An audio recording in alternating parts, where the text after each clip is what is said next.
केंद्र की मोदी सरकार एक तरफ जहां एक साल पूरे होने पर जश्न की तैयारी में लगी हुई है, तो वहीं दूसरी तरफ विरोधी पार्टियां मोदी सरकार को अलग अलग मुद्दों पर घेरने के लिए कमर कस चुकी हैं।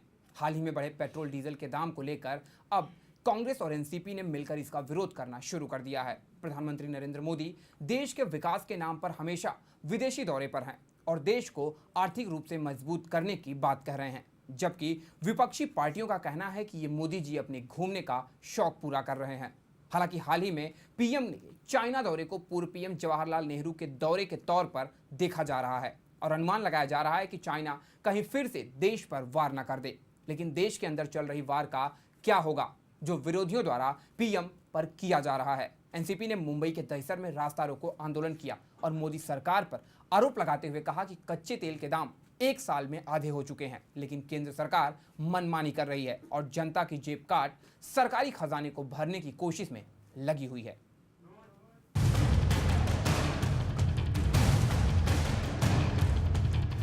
मोदी सरकार, मोदी सरकार, मोदी सरकार।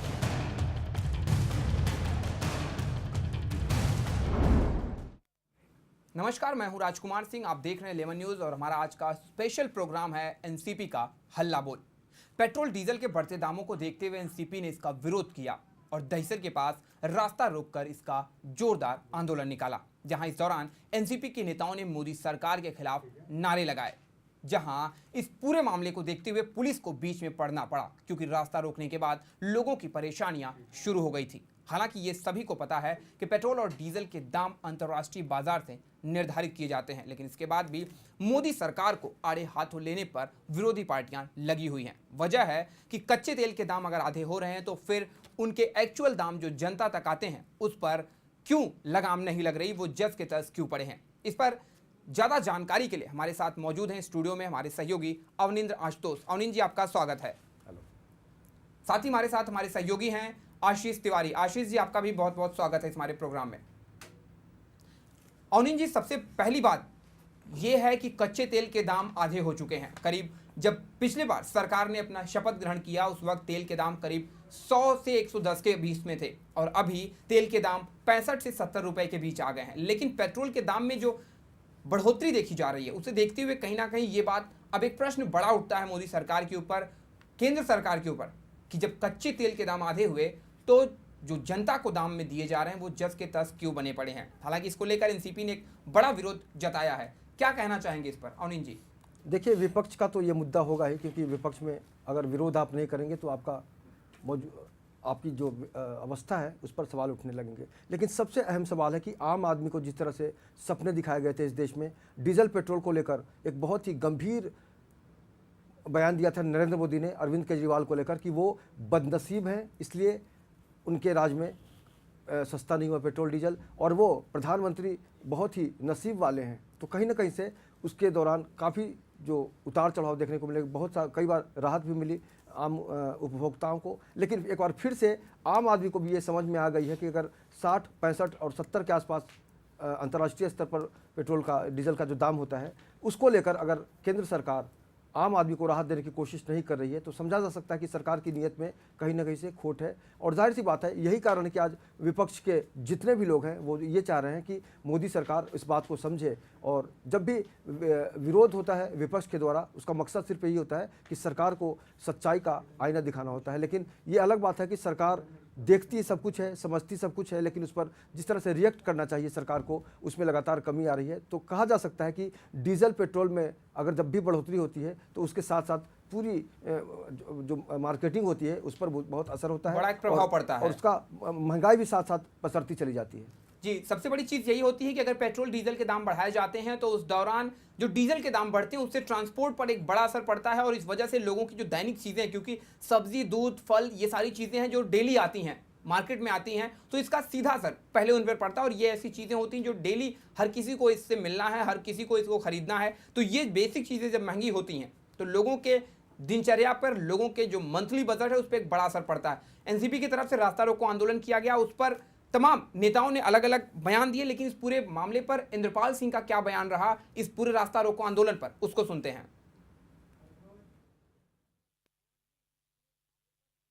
ये मनमोहन सिंह सरकार के वक्त 105 रुपया प्रति बैरल पेट्रोल था। आज भी वो आधा है, 66 है, लेकिन जो दर है वो मनमोहन सिंह सरकार से भी ज़्यादा है। तब 71 तक पहुंच गया। तो यही मोदी का स्टेटमेंट था कि ये सरकार देश के खिलाफ काम कर रही है और ये सरकार देश के ऊपर अत्याचार कर रही है। इसी मोदी का स्टेटमेंट था मनमोहन सिंह सरकार के वक्त। और आज जब पेट्रोल का भाव इंटरनेशनल इतना नहीं बढ़ा है तो इन्होंने 71 को भी क्रॉस किया और 73 कर दिया है। इसका मतलब ये है कि ये लोगों के ऊपर अत्याचार करना चाहते हैं। अपना स्टेटमेंट खुद भूल चुके हैं और ये लोगों को किसी भी तरीके से मुंबई को बिहार बनाना चाहते हैं। यहाँ लॉ एंड ऑर्डर का प्रॉब्लम हो जाएगा, वहाँ किसान मर रहे, यहाँ मुंबई वासी मरेगा। और मुंबई भारत की आर्थिक राजधानी है, उसे ये डैमेज कर रहे हैं। पूरे भारत में सबसे ज़्यादा अगर पेट्रोल की कीमत कहीं है, मैं तो कहूँगा पूरे विश्व में अगर सबसे ज़्यादा पेट्रोल की कीमत कहीं है तो वो मुंबई में है। और हम मुंबईकर को ये सब नुकसान उठाना पड़ रहा है। आज ये आंदोलन बहुत शांतिपूर्ण आंदोलन हमने किया है, लेकिन हम कहते हैं आगे भी आंदोलन हमारे अच्छे होंगे और लेकिन जन समुदाय को लेके हम चलेंगे, रोड पे चलेंगे और ये मोदी सरकार को चेतावनी देंगे कि उनकी नीतियाँ, उनकी आर्थिक नीतियाँ एकदम गलत है। उनको देश चलाना नहीं आता। झूठे वादों से, खोखले वादों से देश नहीं चलता है। देश चलता है एक अच्छी आर्थिक। ये हमारा आंदोलन मुंबई का है।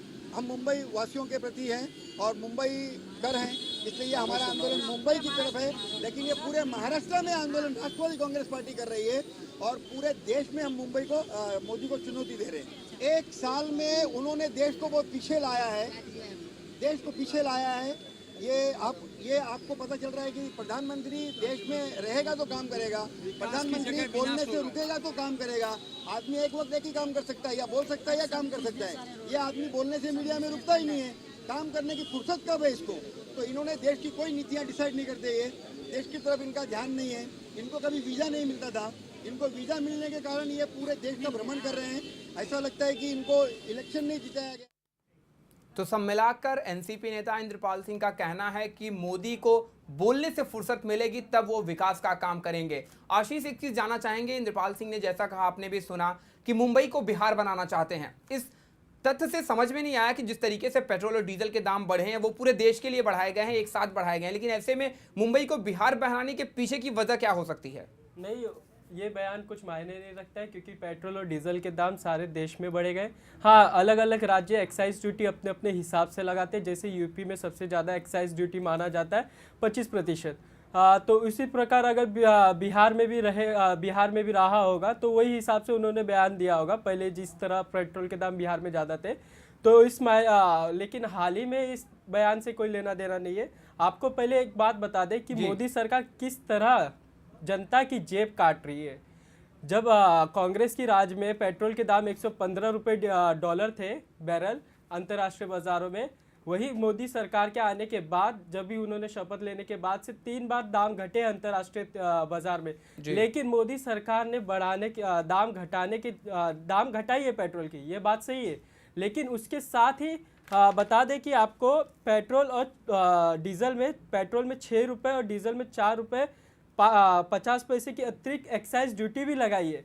तो इस हिसाब से अगर देखा जाए तो मोदी सरकार, अगर अनुमान लगाया जाए ये पूरे हिसाब से, तो मोदी सरकार के खजाने में अब तक 25,000 करोड़ जमा हो चुके हैं।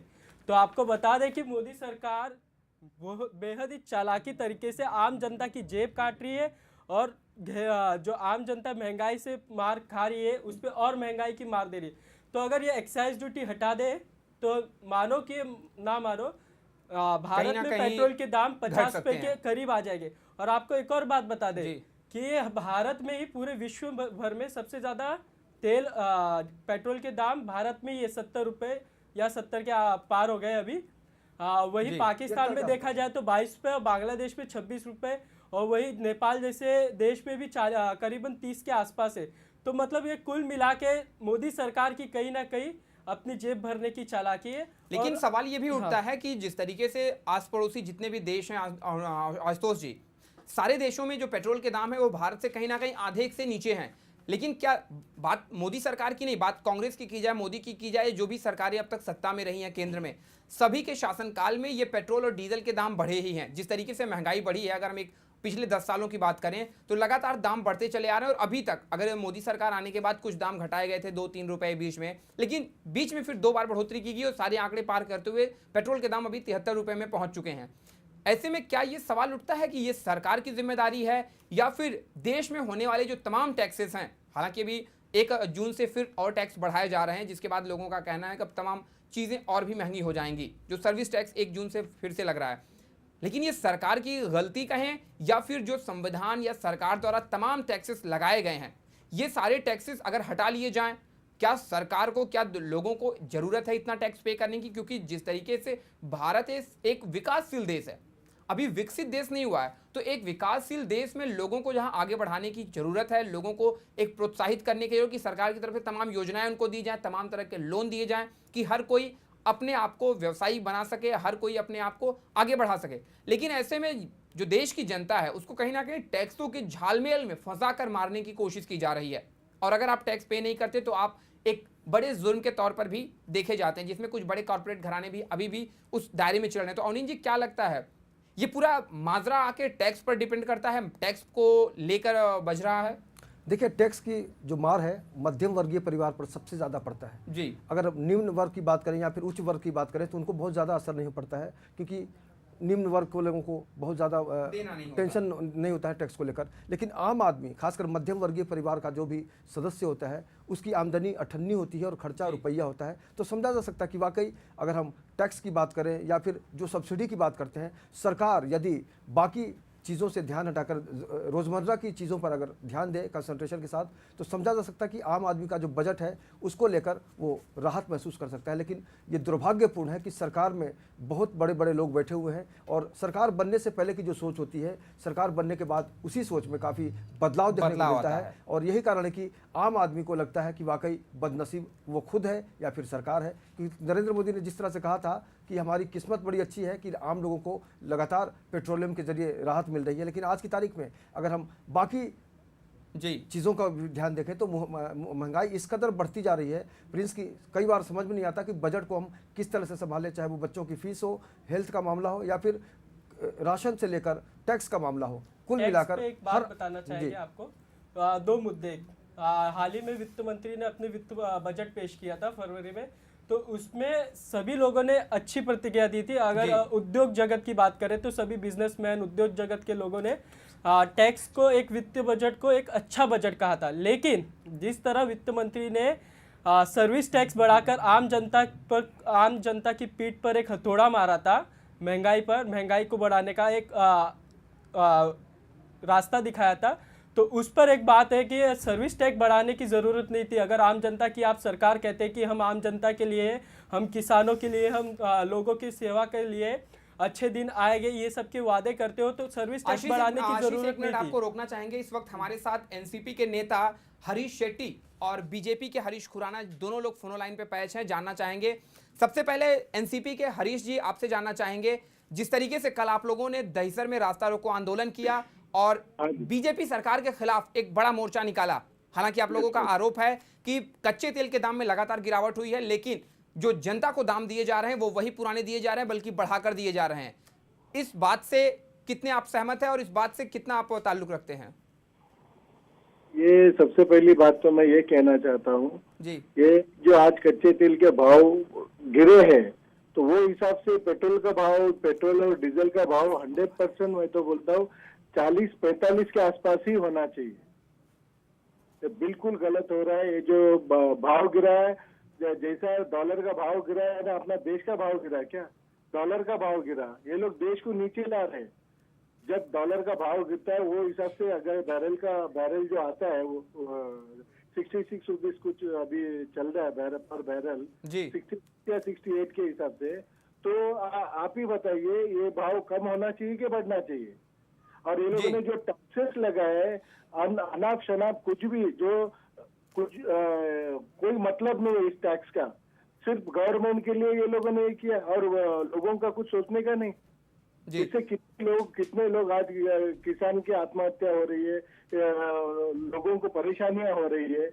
सब चीज से ये सिर्फ पेट्रोल भाव बढ़ने से सिर्फ आम जनता नहीं, पूरी गरीब से जनता से लेके अमीर से जितने अमीर लोग हैं सभी लोग परेशान हैं देश में, क्योंकि पेट्रोल और डीजल एक ऐसी चीज है जिससे हर कोई जुड़ा हुआ है आज के समय में। और डीजल के जो हाँ। दाम बढ़ते हैं उससे कहीं ना कहीं जो पूरा ट्रांसपोर्टेशन होता है उस पर असर पड़ता है, और इसका असर सीधा अपने जो डेयरी की चीजें हैं, सब्जी, तेल, फल, इन सब चीजों पर पड़ता है। अब बीजेपी के हरीश खुराना जी आपसे जानना चाहेंगे, जो आरोप लगाया जा रहा है एनसीपी द्वारा कि पेट्रोल और डीजल के दाम लगातार बढ़ाए गए हैं, जबकि कच्चे तेल के दाम 110 से बैरल से कम होकर करीब 65 से 70 रुपए के बीच में आ गए हैं, तो आखिर सरकार पेट्रोल और डीजल के दामों को कम क्यों नहीं कर रही है? देखिए, दो चीजें हैं और जी। मैं चाहूंगा कि बीच में इंटरप्ट ना किया जाए। दो जी। चीजें हैं इसके अंदर। पहली बात, 12 बार जब कम किए गए तब किसी ने धन्यवाद तो किया नहीं। जी। तब तो ये कहा गया कि पेट्रोल के दाम और डीजल के दाम अंतर्राष्ट्रीय मार्केट में गिर रहे हैं, तब वो क्रेडिट ले लिया गया। अब चूंकि दिन भर दिन भाव बैरल के बढ़ते जा रहे हैं बिकॉज ऑफ यमन और ये यहाँ पे जो अंतर्राष्ट्रीय जो परिस्थिति है उसकी वजह से दाम बढ़ रहे जी। हैं। दूसरा, जो डॉलर के प्राइस बढ़ गए हैं उसकी वजह से मार्केट, क्योंकि अब आप एक बात समझ लीजिए, पेट्रोल और डीजल के दाम अब हम सरकार के हाथ में नहीं होते, इस वक्त मार्केट के हाथ में है और इसका डिसीजन। लेकिन खुराना जी सवाल बस एक छोटा सा है, एक छोटा सा सवाल है खुराना जी, पूरी बात सुन जी, लीजिए जी। और ये जो पेट्रोल और डीजल के भाव जो मार्केट के हिसाब से तय करने का फैसला जी। हमारी सरकार ने नहीं किया था, यही एनसीपी की सरकार जब केंद्र के अंदर थी, यूपीए 2 के अंदर, जी। तो इन्होंने फैसला किया, हमने फैसला नहीं किया। पहली बात। दूसरी बात, जब 12 बार कम हुए तब तो किसी ने आवाज नहीं उठाई।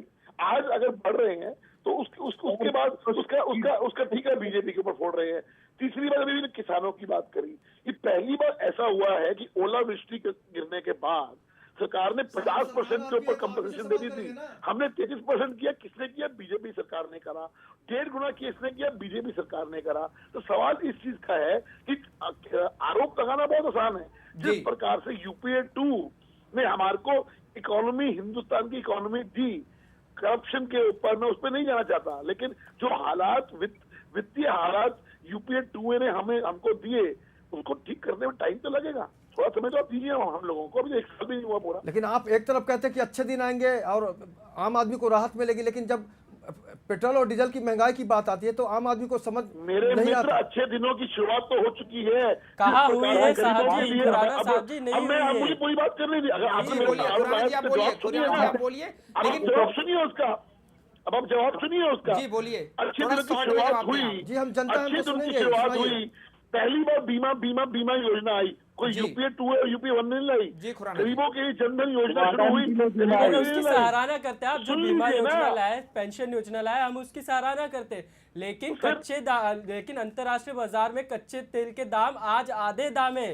कांग्रेस की सर, मैंने सरकार आपको में क्या बोला? 115 डॉलर भी थी तो- और आज डॉलर भी तो 65 और 67 70 के रुपए बीच में हुआ है, है। तो आज क्यों कमी हो रही है? सर, डॉलर भी तो 65 रुपए ऊपर हुआ है। अब लेकिन उसको तो नहीं एक्साइज मिलते ड्यूटी बोलते। क्यों बढ़ा रही है सरकार? देखिए, ये समझ एक में बात नहीं आ समझ रहा है। लीजिए, जी। एक बात समझ लीजिए, भारतीय जनता पार्टी की सरकार गरीब लोगों के साथ है, महंगाई कम करने के लिए पूरी तरह से तत्पर है और इसके लिए थोड़ा समय लग रहा है।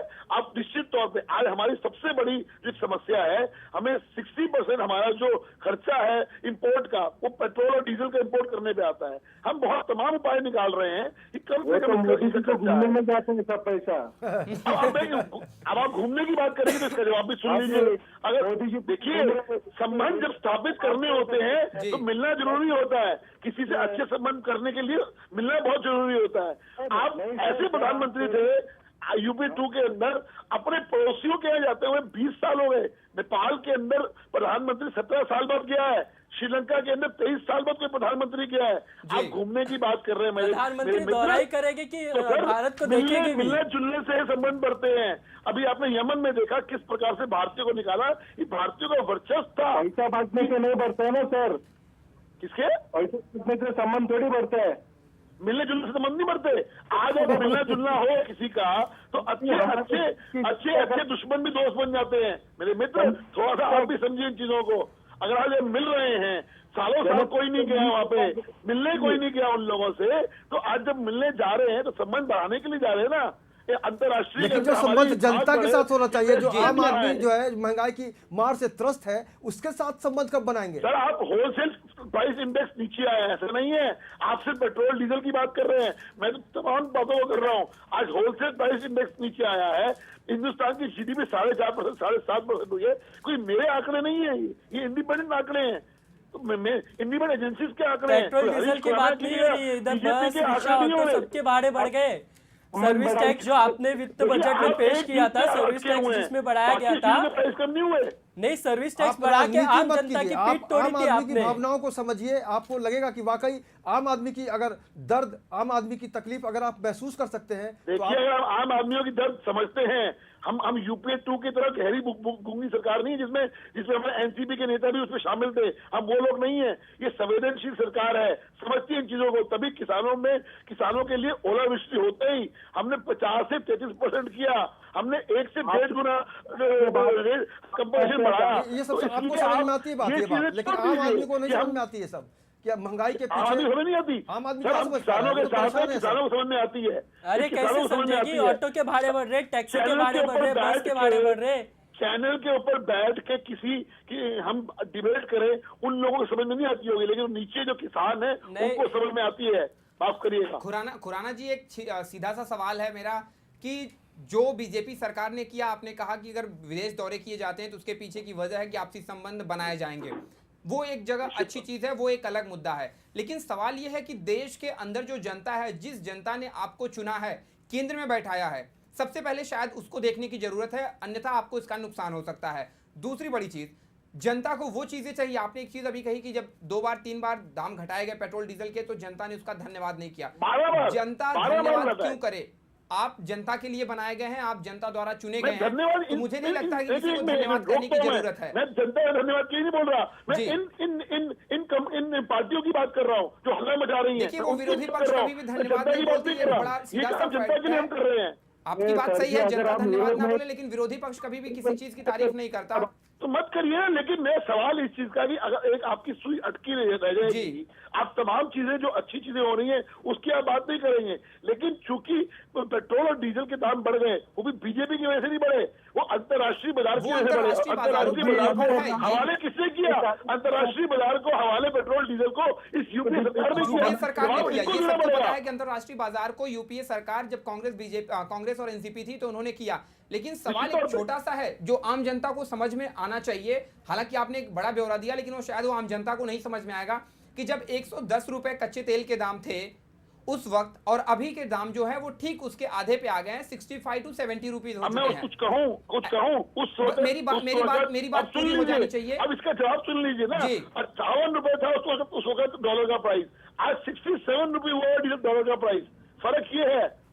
ठीक है, इसलिए- सरकार का मतलब क्या होता है? इसलिए सिर्फ सुनाना, इसलिए जो दाम सुनना नहीं। घटने चाहिए थे वो दाम नहीं घटे, मैं मानता हूँ, लेकिन आप कहें कि सब ठीक है बीजेपी के ऊपर है, तो माफ करना, ठीकरा हमें जो बीजेपी के वित्तीय ऊपर जो नहीं हालत मिली, है खुराना जी, ठीकरा बीजेपी के ऊपर सरकार नहीं की है, बात है। ठीकरा उस व्यक्ति के ऊपर फोड़ा जा रहा है जो इस वक्त पूरे देश का मुखिया है, जो पूरी जनता का, जो एक परिवार का मुखिया होता है। जब भी आदमी के पास और कुछ सवाल तो परेशानी होंगे ही होती साहब, तो वो अपने सवाल तो मुखिया होंगे। के पास जाता है, चाहे बात परिवार की हो, बात गांव की हो, या बात पूरे देश की हो। तो इस वक्त जो देश का मुखिया है है ही नहीं ना सर, जी। मुखिया हिंदुस्तान में है ही किधर? आगे मैं बोलूं, मुखिया आए हैं मुखिया कल साहब रात आगे हैं 11:30 बजे और अगर मुखिया। मुझे इजाजत दें तो मैं बोलूं। जी जी बोलिए बोलिए खुराना जी। तो आप जाएंगे बहुत बड़ी कहने। बड़ी बातें कर रहे हैं कि घर आ गए हैं तो उनकी चिंता होनी चाहिए। जी। मेरे मित्र, अगर हम देश के हालात सुधारने में लगे हुए हैं, इन्वेस्टमेंट लाने में लगे हुए हैं, जी। एफडीआई लाने में लगे हुए हैं, तो कहीं ना कहीं बेनिफिट आम जनता को ही होने वाला है। हम किसी सर, कॉर्पोरेट पहले- को बेनिफिट नहीं। आप सुन लीजिए पूरी बात को, मैं आपकी को रोका नहीं था मैंने। जी, खुराना अब जी, हम- बोलिए। अगर हम एफडीआई लेके आएंगे तो अल्टीमेटली जनता को फायदा होगा। तो आपने जो जनधन योजना की बात करी, हमने जो तमाम ऐसे योजनाओं की बीमा की बात करी, जी। हमने जो सर, बात जनधन किसानों की जो पैसा बात आप जो करी, जा रहे हो अडानी के पास जा रहा है सर जी, अडानी के पास जा रहे हैं। देखिए, अगर अडानी हमने अडानी उस की- लैंड मिल के अंदर, अब लैंड मिल के अंदर अगर हमने कहा कि कॉर्पोरेट को 1 इंच जमीन नहीं जाएगी, तो वो सिर्फ कॉर्पोरेट, हमें कॉर्पोरेट की सरकार कह रहा है या प्रो पुअर की सरकार कह रहा है, वो आप डिसाइड करिए। हमने डिसाइड किया कि 1 इंच भी जमीन हम कॉर्पोरेट को नहीं देंगे, जबकि आपके बिल के अंदर लिखा हुआ था कि आप कॉर्पोरेट को उठा के दे सकते हैं। वाड्रा को आपने दिल्ली के अंदर, गुड़गांव के अंदर जमीन दी, तब आपने कोई जिक्र नहीं किया। हमने लिखा कि काला धन वालों को जेल जाएगा 10 साल के लिए, हम वो बिल लेके आए। वो किसके लिए था? कॉर्पोरेट के लिए था या आप लोग अपनी बात करेंगे या आम आदमी की बात करेंगे? मुद्दा वो नहीं है, मुद्दा आज पेट्रोल और डीजल के दामों को लेकर है। अडानी का जिक्र खुराना किया, जी, अडानी का जिक्र किया आपने अभी, तो उसका जवाब सुनिए। तो 3 उंगलियां हमारी तरफ आती है सर। क्या? अगर हम किसी को उंगली दिखाते हैं तो 3 उंगलियां हमारी तरफ आती है सर जी। सर मैं तो आपको बोल रहा हूँ, ये सब बात आप देखिए, किसी की कोई तो- नई बात आपकी नहीं है। तरफ भी यही हो रहा बात है ऐसी कि कीजिए आप जिसको अगर इस उंगली दिखा रहे शो के हैं, जरिए तो- आम आदमी तक तो- मैसेज जाए आप दोनों का कि आप क्या सोचते हैं जनहित में। आदमी को पूछिए, रिक्शा ड्राइवर से लेके, टैक्सी ड्राइवर से लेके, इंडस्ट्रियलिस्ट से लेके, बिजनेसमैन से लेके, ईच अब एंड मैं कुछ एवरी। बोलूं? नहीं, आपका अगर वो बात हो गई तो मैं कुछ बोलता हूँ। काले धन पे अगर हम बिल लेके आए जी। और उसमें ये तत्वाधान रखा कि जो भी पकड़ा जाएगा वो 10 साल जेल में जाएगा, वो किसके लिए था? गरीबों के लिए था।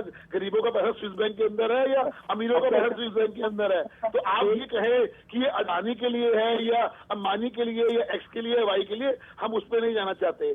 आप लोगों ने आम आदमी को ना अडवाणी से मतलब है, ना अडानी से मतलब है, ना अंबानी, किसी से मतलब नहीं। आम आदमी को अपने बजट से मतलब है साहब। वाड्रा जी को बेच दिया आपने, तब तो आपने अरे उंगली वाड्रा उठाई। जमीन बिल ये सब नहीं कह रहे हैं आम हम। आदमी को आप कब तक राहत दे सकेंगे ये हाँ। बताइए। निश्चित तौर पे हम आपको ये कहते हैं कि ये सरकार आम आदमी के लिए है और राहत मिल रही है, ऐसा नहीं है। आप सिर्फ पेट्रोल और डीजल के दाम लेके बैठे हुए हैं। 1 महीने के भीतर आप 7 चीजें रुपए देखिए, बढ़ा के आप चीजें राहत दे देखिए। रहे? क्या? 1 महीने के भीतर 7 रुपए बढ़ा के आप पेट्रोल के दामों में आप तो राहत एक- दे? तो मेरे मालिक 15 दिन के 15 इस 1 साल के अंदर हमने दाम 20 नहीं रुपए कम भी किए। नहीं ऐसा नहीं है। वो तो कच्चे ऐसा नहीं है। तेल के और दाम भी इसकी तो कम जिम्मेवारी होते हैं सरकार अंतर्राष्ट्रीय की- हरीश बाजार जी में। आपकी सर, भावनाओं को हम अगर समझ इसकी सकते हैं। जिम्मेवारी- आम आदमी को कैसे समझाएंगे? आम आदमी को कैसे समझाएंगे आप? देखिए, आम आदमी समझता है इन चीजों को। विपक्ष भी समझता है, लेकिन विपक्ष की मजबूरी है विरोध करना। तो आप चुनाव देख लिए ना आपने। अल्टीमेटली बैरियर क्या होता है कि चुनाव में जनता किसके साथ है। अब एनसीपी ने अपनी हालत देख ली है, कांग्रेस ने अपनी हालत देख ली है ना, क्या हुआ? हर चुनाव हार रहा है। तो इसका क्या मतलब है कि आम आदमी पार्टी लोग है, जो आम जनता है वो एक बीजेपी के साथ है, बीजेपी की सरकार के साथ है, उसको सपोर्ट करती है। सर मुझे भी जरा 2 मिनट बोलने देंगे? बोलिए। हेलो सर जी, मैं एक रिक्वेस्ट करता हूँ प्रधानमंत्री जी से, जिस तरह से इन्होंने 10,000 रुपए करोड़ रुपया अपने प्रोपोगंडा करने के लिए मोदी मोदी मोदी लोगों के ऊपर जो झूठ मत बोलिए। हरीश, झूठ नहीं बोले आप। खुराना जी इस और तरह हरीश की- शेट्टी इस जी, तरह की- हरीश इस तरह का खुराना और झूठ हरीश मत बोलिए। शेट्टी जी। नहीं गलत मत बोलिए। खुराना जी, साहब सुनिए, ये वक्त की कमी है। करोड़ों में हुआ, प्रूफ लाइए ना। आप चैनल के ऊपर बैठ के इस तरह के आरोप मत लगाइए बिना प्रूफ के। देखिए खुराना जी, आप बात प्रूफ है तो प्रूफ की दीजिए आप, लेकिन नहीं आप है। मुझे जो ऑब्जेक्शन चीजें की हैं बात करते हैं। पारदर्शिता में है, ये कोई सरकार का काम नहीं कि यहाँ पर कोई कागजी कार्रवाई है। जो चीजें हैं साफ तौर पर है। कच्चे के तेल के दाम अगर घट रहे हैं तो सब किसी को दिखता है, पेपर में, न्यूज़पेपर में, चैनल पे, हर जगह पे। हमने जो बात की है, एनसीपी ने जो विरोध प्रदर्शन किया उसमें भी कोई मैंने आपको छुपी चीज नहीं, कारण बता उसमें प्रूफ की कोई आपको जरूरत नहीं है। नहीं समझना। आपकी अगर सुई वहीं की वहीं अटकी हुई है तो मुझे उसमें कुछ नहीं और कुछ नहीं कहना। मैंने अपनी बात कर दी थी, कर दी। सुई अटकी हुई है, ये पता है किसकी सुई अटकी है, किसकी सुई आगे है। ये तो जो सत्ता में होता है वो ऐसे तरीके से आप अगर बात कर रहे हैं तो कहीं ना कहीं शायद इसका जनता पर बुरा असर पड़ेगा कि आपको जो नहीं, समझना है मैं वो जब तमाम समझे। चीजें बता दी फिलहाल आपको। हमसे जुड़ने के लिए खुराना जी आपका और धन्यवाद। शेट्टी जी आपका, दोनों लोग का बहुत बहुत धन्यवाद। सब मिलाकर कहीं ना कहीं बीजेपी ये कहती है कि तमाम चीज़ों की बढ़ती दामों को देखते हुए दाम नहीं कम किए जा रहे हैं। कच्चे तेल के दाम बढ़े हैं, लेकिन जिस तरीके से डॉलर का भी दाम बढ़ा है उसको ध्यान में रखते हुए अब इस पूरे मामले को कहीं ना कहीं दबाने की कोशिश की जा रही है। बहरहाल ये सरकार के ऊपर और अंतर्राष्ट्रीय बाजार पर डिपेंड करता है कि तेल के दाम कब घटेंगे और कैसे घटेंगे। हमारे शो से जुड़ने के लिए आप सभी का बहुत बहुत धन्यवाद। नमस्कार।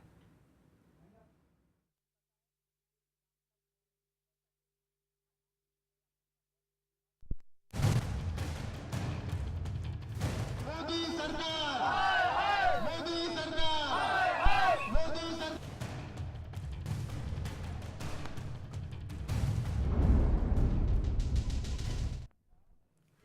तो फिलहाल एनसीपी का आरोप है कि तेल के दाम घटाए नहीं जा रहे हैं और बीजेपी का आरोप है कि जो दाम है वो घटने में नहीं है, तमाम चीजें बढ़ा दी गई हैं, डॉलर के दाम बढ़े हैं, सर्विस टैक्सेस के दाम बढ़े हैं, लेकिन अब ये सरकार पर पूरा आश्रित होता है कि क्या है और कैसे है। फिलहाल आशुतोष जी आपका और आशीष आपका दोनों का शो से जुड़ने के लिए बहुत बहुत धन्यवाद। इस शो से जुड़ने के लिए बहुत बहुत आप सभी का धन्यवाद। नमस्कार।